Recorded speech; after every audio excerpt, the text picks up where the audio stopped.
In an unusual publication called the Patriot Post, a bodybuilder and meteorologist named Joe Bastardi challenged me.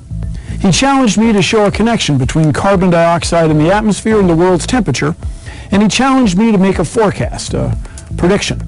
Well, Mr. Bastardi, you're a meteorologist, a weatherman, so let's do this weatherman style.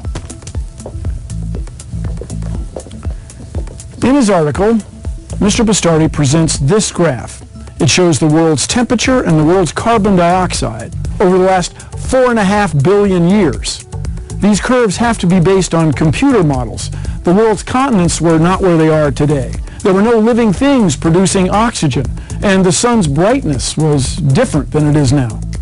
But if we look over here, we have real data, and you can see that the world is getting warmer.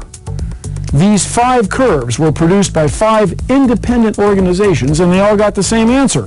Now, in his article, Mr. Bastardi presented a second graph, which started over here around 2005, 2006, when there was an El Nino. So if you start when it's warm, of course it's going to go down a little bit at first.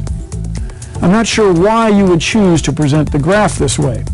I can't help but think about Upton Sinclair, who said, "It's hard to get a man to believe something when his salary depends on his not believing it."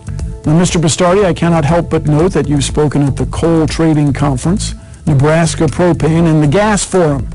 And where you speak is your business, but it also seems to be your business telling your audiences what they want to hear. But all this aside, let's talk about the forecast, my prediction.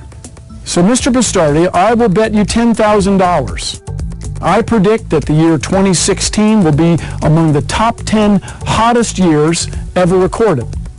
This check could be yours if you take the bet and it turns out not to be among the top 10 hottest years. But if it does, and you take the bet, you would owe me $10,000. Wait, I'll take it up a notch. I'll bet you another $10,000 that the decade 2010 to 2020 will prove to be the hottest decade ever recorded. So that's 2 bets of $10,000 that you could win if you believe that the world is for some reason getting cooler instead of hotter. So come on, champ, show us how tough you are.